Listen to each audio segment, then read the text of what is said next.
The day Earth was judged. The day Earth was sentenced to die was strangely quiet. No alarms screamed. No cities burned. No skies cracked open with descending fleets. Instead, every screen on the planet, from orbiting satellites to street-side billboards, flickered once, then synchronized into a single image. A throne. Not a metaphorical one. A real, colossal throne carved from black stellar crystal, floating in a void lit by distant stars. Upon it sat Empress Salthera of the Virex Dominion, ruler of the largest and most feared empire the galaxy had ever known. Her species had erased civilizations older than human history. She did not negotiate, she did not warn. She assessed and consumed. Her voice echoed simultaneously in every language, every dialect, every neural translation layer humanity possessed.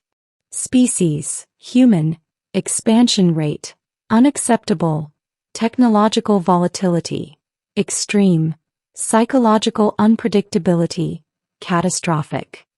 World leaders watched in helpless silence. Military commanders clenched fists around buttons that meant nothing. Scientists stared at data streams proving what they already knew. Earth could not fight this. Verdict, the Empress continued calmly, is scheduled planetary sterilization within one standard cycle. 72 hours. That was all. Panic finally broke loose. But before humanity could beg, threaten, or pray, the Empress paused. Her eyes, vast, luminous, and ancient, shifted slightly as if focusing on something. Someone. Correction, she said. The galaxy leaned closer. An anomaly has been detected. Beginning, the most ordinary man alive. My name is Daniel Reyes. At the moment Earth was condemned, I was fixing a coolant valve in the lower engineering ring of Lunar Relay Station 3. I didn't know I was special. I wasn't a soldier, wasn't a politician, wasn't even particularly ambitious. I was an infrastructure systems engineer. One of millions who kept humanity's fragile web of stations, habitats, and colonies running. When my wrist console started screaming with priority alerts, I assumed something had gone wrong with the station feed. Then the lights dimmed. Gravity stuttered. And the void outside my viewport bent. Reality folded inward like a sheet pulled through a ring. Something vast forced its way into orbit without engines, without warning. A single structure, part ship, part palace, materialized above the moon. My console updated with a designation that made my blood run cold. Virex Imperial Flagship, Sovereign Hunger. Every system on the station locked up. And then, she appeared. Not on a screen. In a room. One moment I was alone. The next, the air in front of me shimmered, and Empress Salthera stepped out of nothingness as if space itself had bowed. She was taller than any human, her form both elegant and terrifying.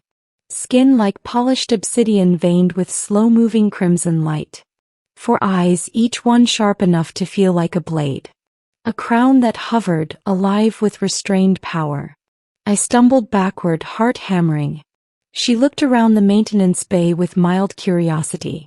So, she said, her voice rich and controlled, this is where you hide. I don't. My throat refused to cooperate.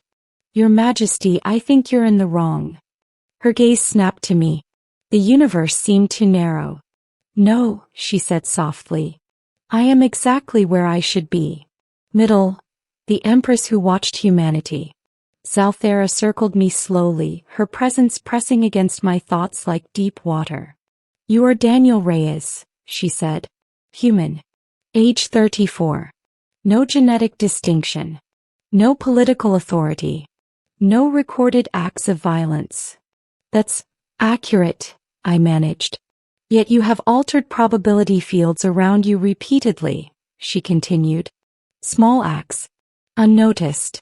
Uncelebrated. She gestured and holographic images bloomed in the air. Me staying late to reroute power so a medical wing wouldn't lose life support. Me volunteering for evacuation runs during a station fire. Me giving up my bunk so a panicked intern could sleep. Why? She asked. I don't know, I said honestly. Because it needed doing? Her eyes brightened just slightly. The Virex Dominion did not understand altruism without hierarchy. In their empire, every action served power, survival, or dominance. Unrewarded kindness was irrational. You act without expectation, Salthera said. Without command. Without gain. She stopped in front of me. This makes you dangerous. I swallowed. Then kill me. She smiled. No, she said. I will keep you. The words didn't register at first. Keep me. Earth will be destroyed, she said casually. Your species' trajectory threatens long-term galactic stability. My chest tightened. But, she continued, you represent a contradiction I have not observed in any empire I have consumed. Her gaze locked onto mine. I am willing to spare Earth, she declared. Hope flared, wild, desperate. On one condition. I already knew I wouldn't like it. You belong to me. Middle, a galaxy holds its breath.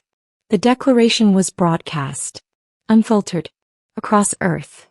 Across the colonies. Across alien civilizations watching from afar. The reaction was chaos. Human leaders protested furiously. Military commanders demanded contingency plans. Civilians argued, pleaded, raged. Trade me? One man for a planet? I was taken into imperial custody, if it could be called that. Salthera did not bind me, threaten me, or even confine me to a cell.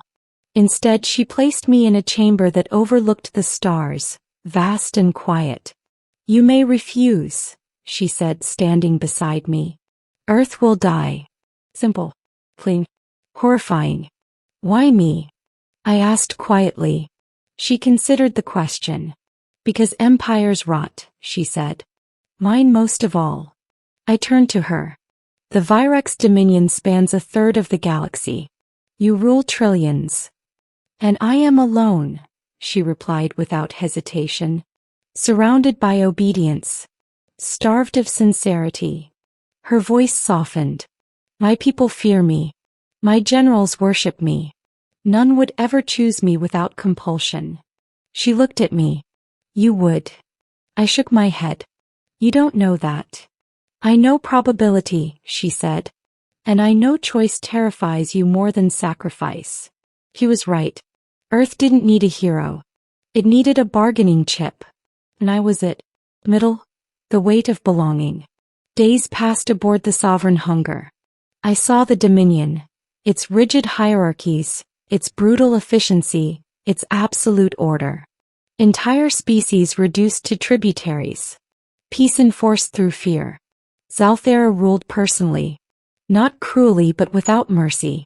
Yet in private she was different. Curious. He asked about Earth. About music. About why humans laughed when afraid. Why we mourned strangers. You confuse me, she admitted once, watching a recording of an old human comedy I'd shown her. Your species wastes energy on emotion. Maybe, I said. But it keeps us from becoming monsters. She studied me carefully. You do not fear me, she said.